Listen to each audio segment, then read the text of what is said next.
Knowledge and Vision. July, 1958. The parts of the body that ache, that are tense, painful, or sore, think of them as hoodlums or fools. As for the parts that are relaxed and comfortable, think of them as sages. Ask yourself, do you want to live with sages or fools? It's not the case that the body will be painful in every part all at the same time. Sometimes our hand hurts, but our arm doesn't hurt. Our stomach aches, but our back doesn't ache. Our legs hurt, but our feet are fine. Or our eyes hurt, but our head doesn't hurt. When this is the case, we should choose to stay with the good parts. If we take up company with more and more good people, they'll reach the point where they can drive out all the hoodlums. In the same way, when the mind is very still, the sense of comfort will become so great that we'll forget about aches and pains. The breath energy in the body is like a messenger. When we expand the breath, this is what's meant by vichara, or evaluation. Mindfulness will spread throughout the body, as if it were going along an electric wire. Being mindful is like sending electricity along a wire. Alertness is like the heat of the electricity that energizes us and wakes us up. When the body is energized, no pains will overcome it. In other words, we wake up the properties of earth, water, wind, and fire, so that they get to work.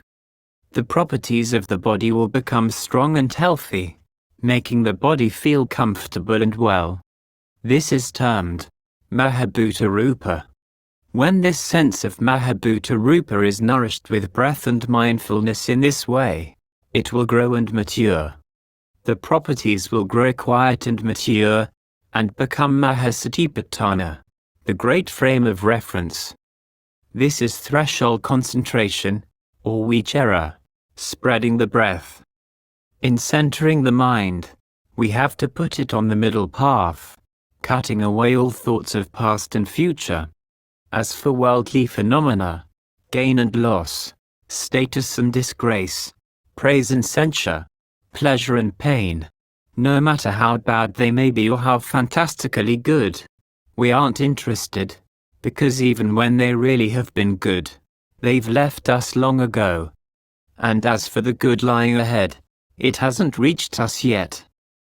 To feed on moods that are past is like eating things that other people have spit out. Things that other people have spit out, we shouldn't gather up and eat. Whoever does so, the Buddha said, is like a hungry ghost.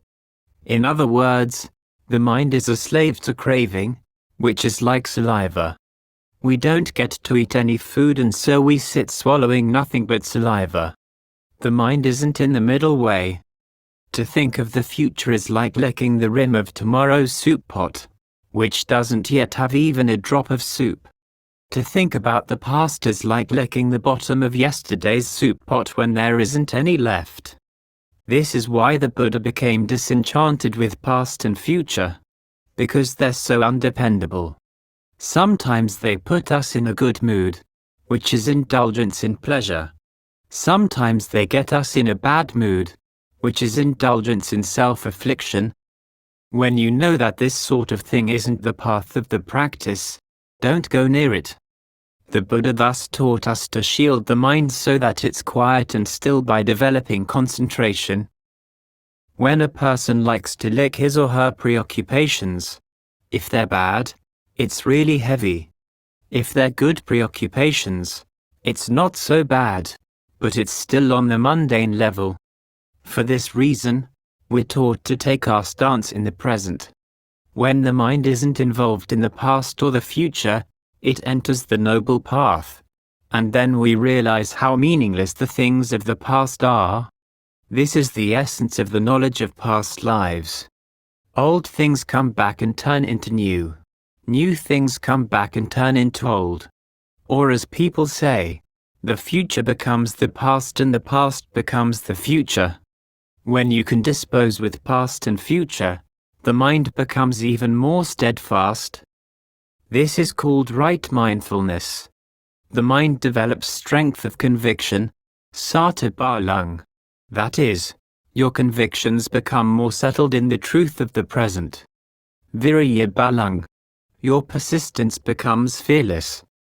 Sati balang. Mindfulness develops into great mindfulness. Samadhi balang. The mind becomes firm and unshaking. Panya balang. Discernment becomes acute to the point where it can see the true nature of the khandhas, becoming dispassionate and letting go of the body and self so that the mind is released from the power of attachment. This, according to the wise, is knowledge of the end of mental fermentation. To know where beings go and take birth is termed knowledge of death and rebirth. We become disenchanted with states of being. Once we know enough to feel disenchantment, our states of being and birth lessen. Our burdens and concerns lighten. The mind cycling through states of being slows down. Just like a wheel when we put thorns in the tire and place logs in the way, it slows down. When the mind turns more slowly, you can count the stages in its cycle. This is called knowing the moments of the mind. To know in this way is liberating insight. It's awareness. To know past, future, and present is awareness.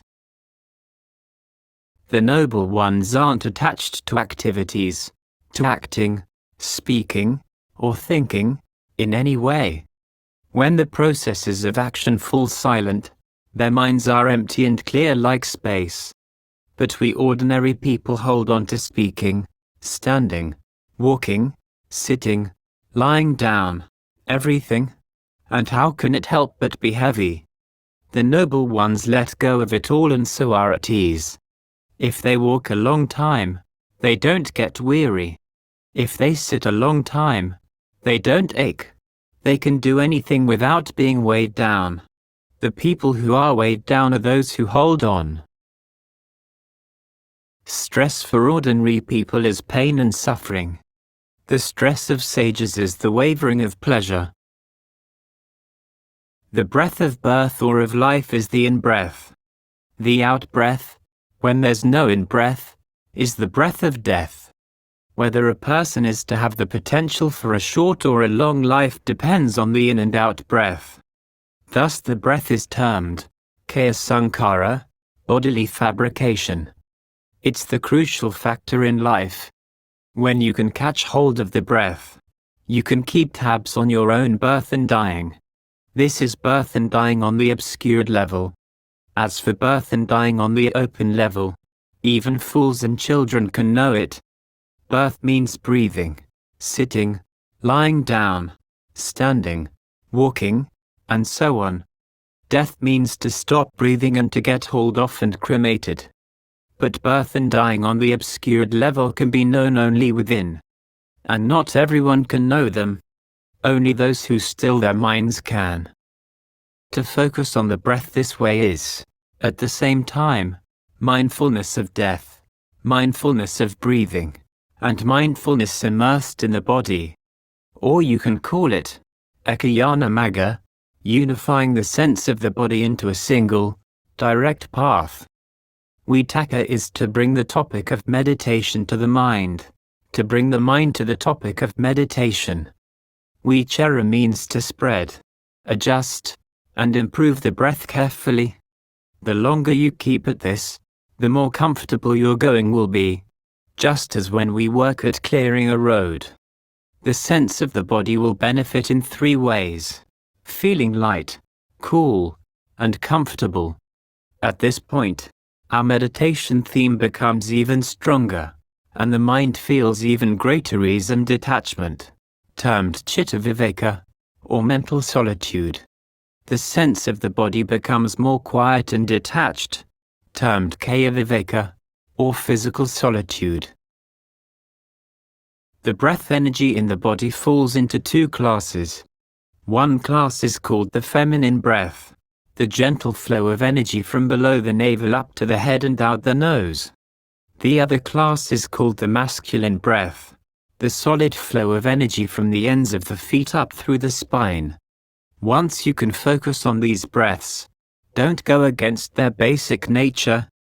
Be conscious of them when you go into coordinate and connect them, and observe the results that come from spreading and adjusting the breath. As soon as things feel smooth and easy, focus in on the breath in the stomach and intestines, and the breath energy that acts as a sentinel between them, keeping them from rubbing against each other, like the cotton wool used to pack a stack of glassware, to keep the glasses from striking against one another.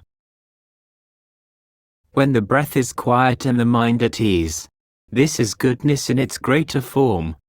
When the mind is at ease but the body in turmoil, this is goodness in a lesser form. Let the mind settle wherever there's a sense of comfort in the body, in the same way that we go to look for food in places where in the past we've found enough to eat our fill. Once the mind is full, rapture, pity, arises. Pleasure, sukha, saturates the heart, just as salt saturates pickled fish. The mind will take on value. The sense of the body will become bright, clear, and cool.